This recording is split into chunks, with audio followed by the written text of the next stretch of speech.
He had everything: power, prestige, and a penthouse office. But in one life-altering moment, a CEO brought his limo to a screeching halt because the man on the sidewalk wasn't just a stranger.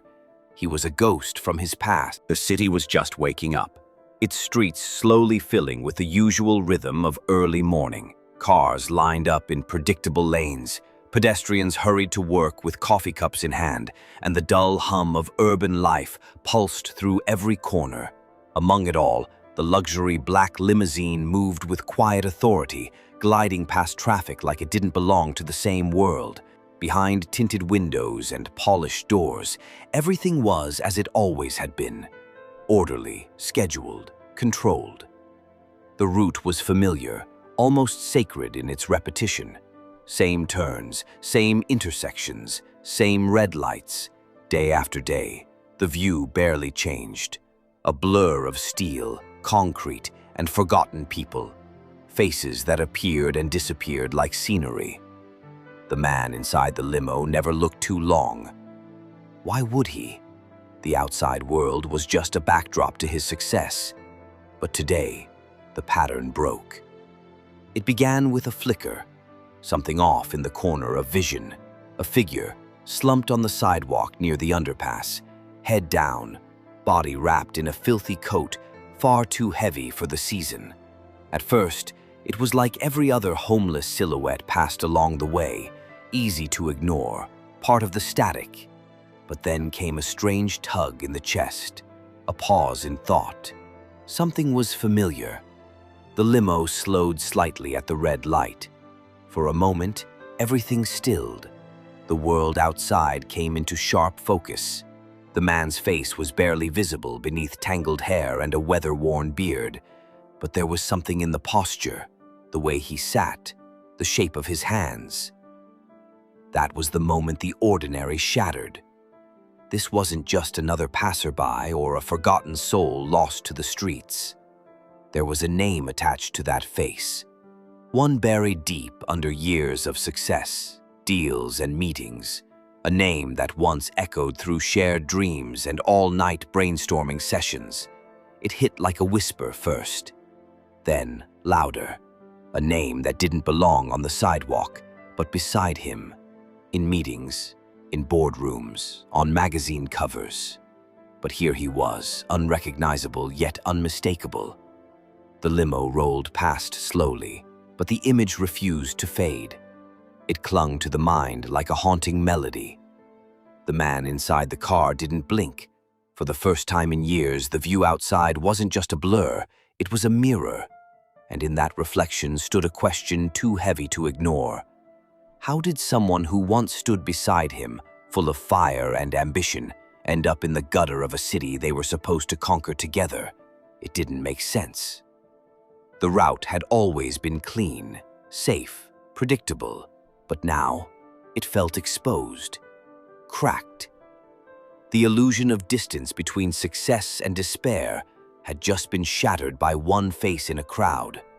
The light turned green, the car moved on, but nothing about the journey felt routine anymore. Long before boardrooms and briefcases, there was a cramped dorm room that smelled like instant noodles and stale ambition. It wasn't much: peeling paint, a broken heater, and secondhand furniture that groaned under their weight. But within those four walls, the foundation of everything was laid. Ideas flowed like electricity. Dreams weren't just shared. They were lived, tested, and argued over in the early hours of the morning. Two young men, bound not by blood, but by vision, dared to believe the world could be theirs. He wasn't just a roommate or a classmate. He was the spark, the one who questioned everything, who never settled for ordinary. When one of them doubted, the other pushed. When one failed, the other stayed up all night rebuilding the plan. The balance was perfect. One had structure, the other had wild creativity. Together, they were unstoppable.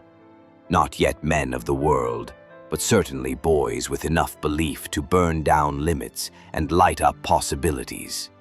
In those early days, they shared more than just space. They shared every win, every rejection letter, every late-night coding session or cold call pitch. There were nights they couldn't afford dinner, but they never stopped feeding the dream. He was more than a friend. He was the backbone in moments of weakness, the mind behind half the brilliance that launched their first idea into reality. It wasn't one man's vision, it was both of theirs, woven together with sweat and blind faith. He had the kind of charisma that couldn't be taught. When he spoke, people listened. When he walked into a room, energy followed. Investors, classmates, even professors, they all noticed. He was the guy with the wild ideas that somehow always worked. And when they didn't, he still made you believe they could. That belief was contagious, and it shaped everything. Without him, there would have been no first pitch, no breakthrough moment, no reason to keep going when the rejections piled up. But somewhere along the road to success, something shifted. Small cracks widened. A disagreement here, a delayed reply there. Maybe ambition pulled in opposite directions. Maybe one grew faster than the other. Or maybe the world outside, the one with contracts and egos, moved too fast for two idealists to keep up. The friendship didn't end with a bang. It faded with distance, time, and the weight of growing dreams. And then, silence. He was gone. No goodbye, no closure, just an absence that never quite healed, quietly replaced by meetings, interviews, and rising stock prices. But even at the peak, there was always that missing piece, never spoken, never acknowledged. Until now. Seeing him again didn't just bring back memories. It brought back the truth. This wasn't just... Success often looks clean on the outside. But behind the glossy headlines and applause, there's usually a fracture line. Thin at first, almost invisible, until pressure turns it into a break. That's what happened between them. What began as unshakable trust slowly unraveled into quiet resentment, unspoken doubts, and missed signals. They were building the same dream, but over time the blueprint started to shift. It didn't happen overnight. It started with small compromises, changing a pitch without discussion, taking a meeting solo, making a decision that once would have been mutual. The startup world moved fast, and one of them learned how to keep up, to adapt, to play the game, the way investors and markets demanded. The other struggled.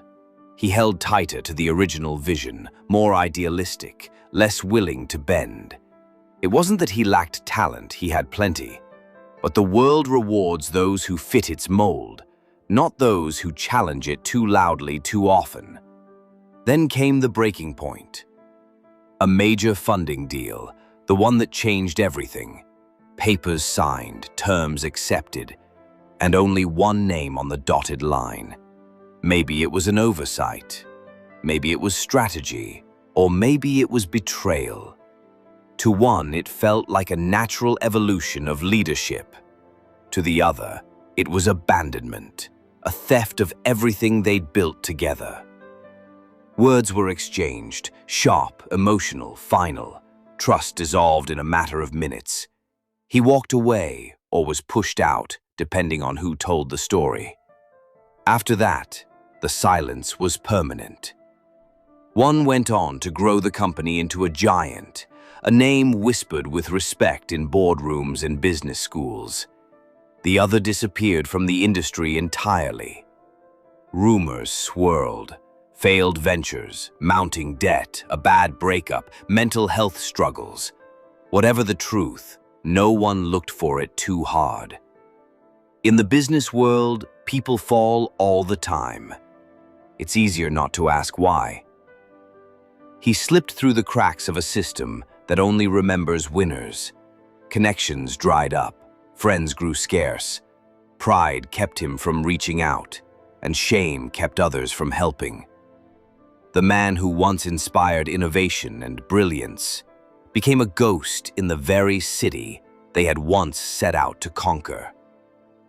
But the real tragedy wasn't just the fall, it was the indifference that followed. No headlines, no farewells, no second chances, just silence. Time passed, but the pain didn't. It calcified into regret, buried under success, ignored but never truly forgotten. Because in every major win, there was a shadow, a name missing from the credits, a face that used to be there in every plan, every brainstorm, every one. When two paths that were never meant to cross again suddenly collide, the air carries the weight of everything left unsaid. In that moment, titles, appearances, and time dissolve, revealing only the raw, unfiltered truth between two people who once built their futures side by side and then watched them unravel. No introductions were needed. Recognition lived not in appearances but in memory. Behind the fatigue, dirt, and distance was the same person, the same soul that once lit up rooms with conviction. And across from him stood not just a CEO, but a man now forced to face the part of his past he had comfortably ignored for years. The questions came first, simple, sharp, cutting through years of silence. What happened to you? Why didn't you reach out? Why did you leave me behind? But the answers were far from simple. Pride, pain, miscommunication, and betrayal all fought for space between the lines. He spoke of how he watched everything they built twist into something he didn't recognize, of how he felt pushed aside, discarded, as though his role in the creation no longer mattered. It wasn't just about being left out of the deal, it was about being left behind as a person. There was no shouting, just the heavy sound of truth finally being spoken. For the CEO, the moment became a reckoning. He realized that his rise had come with blind spots. The pressure to grow, to lead, to prove himself had made him miss the slow crumbling of the most important relationship of his journey. What he once justified as necessary decisions now sounded like quiet betrayals when repeated back to him. The funding deal, the lack of communication, the silence afterward. They weren't strategic moves, they were wounds inflicted by ambition. But then came a deeper truth, one that shifted everything. His old friend hadn't just fallen through the cracks, he had tried to reach out. Emails, calls, messages left unanswered. He hadn't vanished, he had been ignored, not by everyone, just by the one person he thought would never turn away. The CEO listened as the story unfolded.